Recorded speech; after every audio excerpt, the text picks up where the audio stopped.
Inflation declines, stocks rally. It's the bull-bear debate. That's coming up on 3 Minutes on Markets and Money. We noted in yesterday's 3-minute video that if inflation came in weaker than expected, that stocks would surge. That was exactly what happened yesterday. Inflation came in at the headline at a 0% print. That was almost entirely due to energy prices. X out energy prices alone, CPI actually rose a bit yesterday, but core CPI still in positive territory. Now, this doesn't mean that inflation declined. It's still advancing at 8.5% annually, but again, hope is here that the Fed maybe now won't have to hike rates as much. We'll get a Fed pivot, and that led to this surge in asset prices yesterday. So from a bullish standpoint, we've got some technical backdrops that are very encouraging right now for stocks.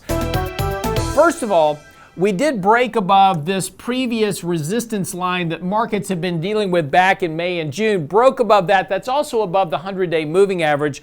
And as we noted yesterday, we also have the 20-day above the 50-day, also providing a new level of really good support for the market. So again, any correction here likely to be shallow in the short term, but markets are getting very overbought here temporarily. We are starting to see some early indications that maybe stocks have a little bit less room to run here without having a bit of a correction or a consolidation to start with.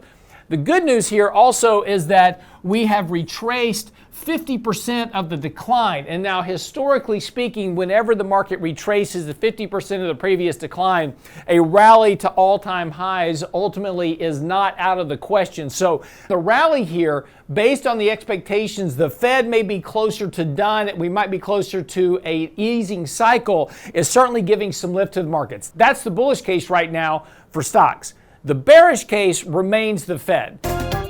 As the Fed continues to hike rates here, that's tightening monetary policy. And because stocks have been rallying here over the last couple of weeks on not as bad as expected earnings, going forward, earnings have to start being better than expected. And of course, we're in an environment now where earnings estimates are coming down rather rapidly. The economy is showing signs of weakening. Wage pressures are continuing to impact corporations, which will ultimately likely lead to layoffs and a rise in unemployment. So the fundamental and economic backdrop is still not supportive of substantially higher equity prices. So again, the challenge for investors and the challenge for portfolio management over the course of the rest of this year and into next year is going to be a Federal Reserve that's still hiking interest rates. They're still reducing their balance sheet at $90 billion a month. The whole intention of that is to slow economic growth, to bring inflationary pressures down to their target rate of 2%. Now, we're still at 8.5% inflation, so 2% is a long ways away, which suggests that the Fed is not going to be reducing their balance sheet, implementing QE, and cutting rates back to zero anytime soon. And a review of the 70s suggests that the time to buy stocks is not when the Fed is still tightening their monetary policy, but when they start reducing it. And we're nowhere near that level just yet. So the bull-bear argument, it's a very difficult one. Short-term bullish, long-term still seems to be weighed to the bearish side of the equation. I'm your host, Lance Roberts, for 3 Minutes on Markets and Money. See you back here tomorrow.